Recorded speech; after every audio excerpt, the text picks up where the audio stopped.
अगर आपने ये 3 बातें साईं बाबा की अपने जीवन में उतार ली या फिर इनको स्मरण में रखा, तो मैं ऐसा कह सकता हूं कि जीवन में जितनी भी समस्याएं हैं वो अपने आप सॉल्व हो जाएंगी और आपको किसी भी चिंता में नहीं डूबने की ज़रूरत है। और ये जो 3 खास बातें हैं ये आपको समस्याओं से तो बचाएंगी, लेकिन साथ ही में जीवन में हर उस कदम पर सफलता देंगी जो कि आपने सोची भी नहीं होगी।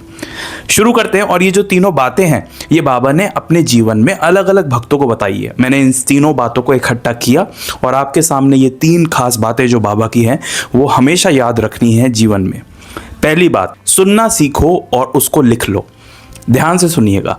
देखिए, बाबा के समय चाहे 1918 तक बाबा की महासमाधि या फिर उसके बाद भी बहुत सारे भक्त ऐसे आए जिनको कुछ एक ऐसा अहंकार था जिसकी वजह से वो ये समझते थे कि वो ही सर्वस्व हैं, वही जो करते हैं उसी की वजह से दुनिया चल रही है। ऐसे बहुत सारे लोग आए और इतने अहंकार में डूबे हुए आए कि उनको बाबा पर यकीन भी नहीं होता था। लेकिन उसके बाद भी जब उन्होंने बाबा का पहला दर्शन किया, पहले ही दर्शन में बाबा ने उनको एक ऐसी सीख दे दी, ऐसी उनके अहंकार पे चोट कर दी जिस वजह से उनको ये समझ में आया कि व्यक्ति को हमेशा सुनने की ताकत बढ़ानी चाहिए। आप अपनी मन की बात तो हर जगह बोलते रहते हैं, लेकिन क्या आप सुनना सीखते हैं? क्या आप सुनना जानते हैं? एक भक्त थे जो कि ब्रह्म ज्ञान लेने आए थे और उनके जेब में नोट रखे थे। वो बाबा के सामने आकर बैठ गए और बाबा से विनती करने लगे कि उनको ब्रह्म ज्ञान दे दो। बाबा ने कहा और बाबा टालते रहे उस बात को। अंत में आके वो एकदम तेज बोलने लगे कि बाबा, मेरा समय बीता जा रहा है, आप मुझे ब्रह्म ज्ञान क्यों नहीं देते? बाबा ने बोला कि जब मैं बाकी लोगों से कुछ पैसे मांग रहा था तब तुम्हारे जेब में पैसे रखे थे और तुम इस बात से अहंकार में डूबे हुए थे। जब तुम अपने जेब से पैसे ही नहीं निकाल सकते थे तो उसके बाद तुम ब्रह्म ज्ञान जैसी अमूल्य वस्तु कैसे प्राप्त कर सकते हैं?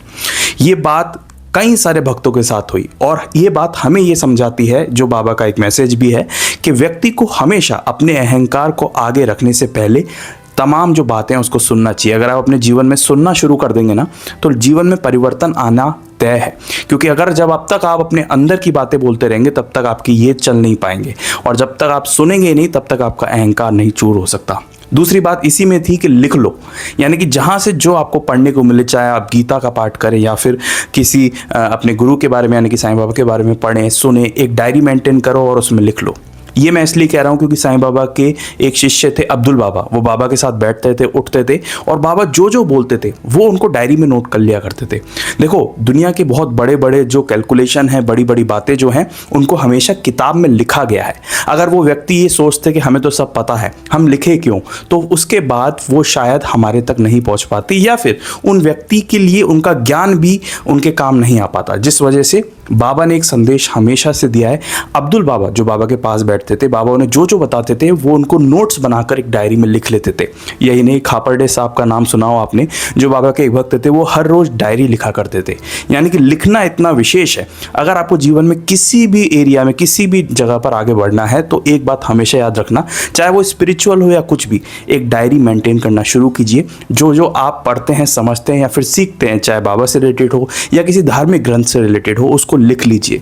लिखने से वो काम होगा जिसको आपने सोचा भी नहीं होगा। दूसरी बात जो बाबा सिखाते हैं और जो हमें याद रखनी चाहिए कि ईश्वर की शक्ति पर विश्वास अटल होना चाहिए, क्योंकि वो जो शक्ति होती है वो आपसे वो काम कराती है जो आपकी खुद की बस की नहीं होती है। कई सारे अवसरों पर आपके साथ ऐसा हुआ हो कि आपने इतने बड़े बड़े काम किए होंगे अपनी जीवन में, जिनको आप पलट के देखते होंगे तो आप सोचते होंगे तो ये तो मेरे बस की थी नहीं, ये मैं कभी कर ही नहीं सकता था। लेकिन कोई एक ऐसी अदृश्य शक्ति थी जिसने मुझे ये काम करने के लिए प्रेरित किया और ये काम मुझसे पूरा करवाया।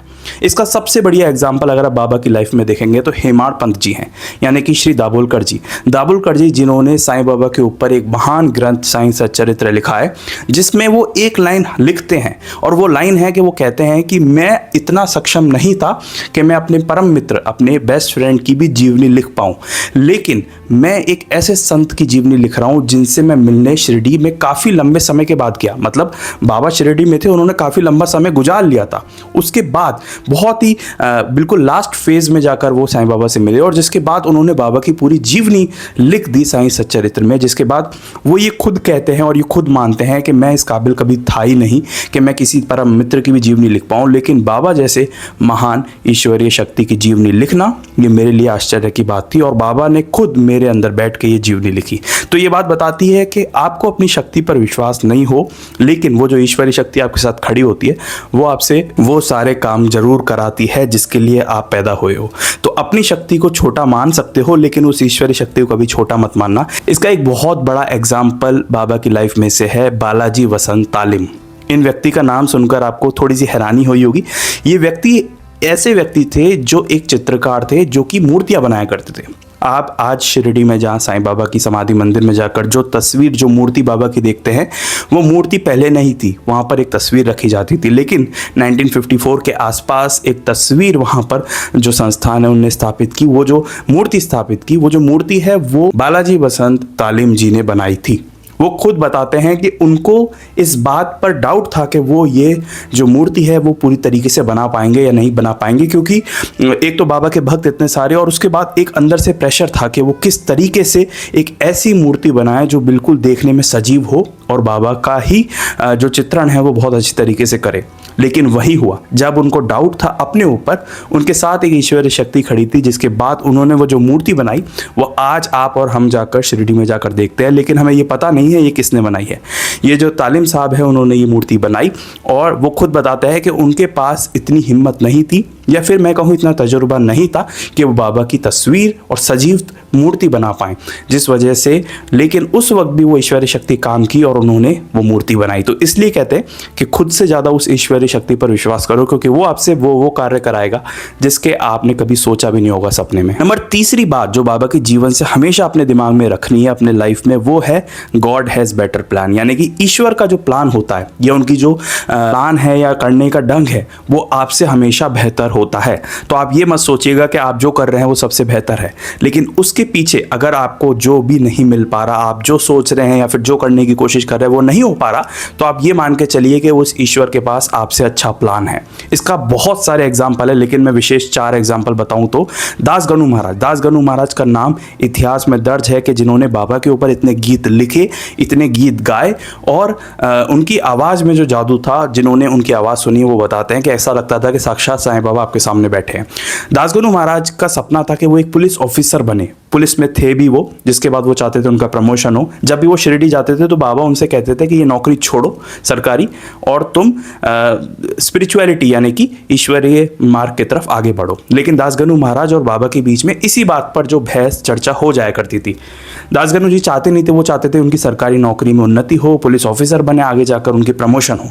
लेकिन उसके बाद भी बाबा ने उनसे कह कर छुड़वा दी और दास गणु महाराज को बहुत क्रोध आया था। उन्होंने कहा कि अब मेरे बीवी बच्चे जो है वो सड़क पर आ जाएंगे, आप ही देखिए क्या करना है।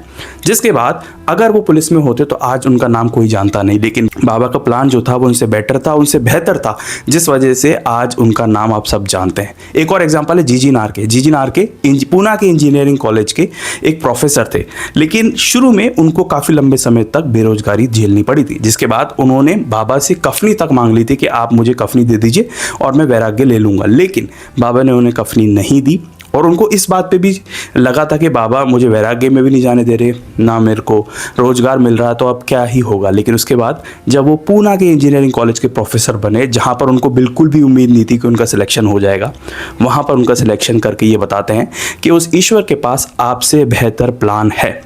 नंबर 3 पर आते हैं उपासनी महाराज। उपासनी महाराज वैसे तो बाबा को शुरू में इतना मानते नहीं थे, बार बार शिरडी से जाने का उनका मन करता था, लेकिन बाबा ने उन्हें वहीं ठहराया, मंदिर में बैठाया कि वहीं बैठे रहो, ना किसी से मिलना ना किसी से बात करनी। जिसके बाद उपासनी महाराज के भी शिष्य हुए आगे जाकर और उपासनी महाराज भी एक सच्चे संत की गिनती में आते हैं। लोकमान्य तिलक इसका एक बेस्ट एग्जाम्पल है कि जो ईश्वर का प्लान होता है, जो बाबा का प्लान होता है, वो आपसे बहुत बेहतर होता है। लोकमान्य तिलक जो कि शिरडी आए थे, जिसके बाद बाबा के दर्शन करने के बाद वो योला जाने वाले थे, उनका वहाँ पे कोई कार्यक्रम था, बाबा ने उन्हें रोक दिया और उनसे कहा कि योला मत जाओ। योला की जगह उनको डायरेक्ट मुंबई भेज दिया, जिसके बाद उनको निराशा तो हुई होगी, लेकिन उन्हें मालूम पड़ता है योला में अंग्रेज उनको गिरफ्तार करने के लिए तैयार बैठे थे। तो ये सारे एग्जाम्पल और ऐसे ही कितने ही सारे एग्जाम्पल ये बताते हैं कि जो ईश्वर का प्लान होता है वो आपसे बेटर होता है। ये 3 बातें उम्मीद है आपको जानकर अच्छा लगा होगा। अपने जीवन में जितना हो सके इन 3 बातों को आप लागू कीजिए, क्योंकि ये जो सफलता का सूत्र है ना, ये बाबा के जीवन में से ही निकाला गया है और बाबा के जितने भी भक्त आए हैं उन सबको पढ़कर मैंने ये 3 एग्जाम्पल या 3 सूत्र आपके सामने रखे, क्योंकि ये जीवन में बहुत खास अहमियत रखते हैं। अगर आप बाबा से जुड़ना चाहते हैं, बाबा से जुड़ी हुई ऐसी हिस्ट्री या फिर रियल हिस्टोरीज जानना चाहते हैं, तो आप इस चैनल को भी सब्सक्राइब कर सकते हैं। मिलेंगे एक नेक्स्ट वीडियो में एक नई कहानी, एक रियल हिस्ट्री के साथ, एक नई सीख के साथ। तब तक के लिए ओम साई राम।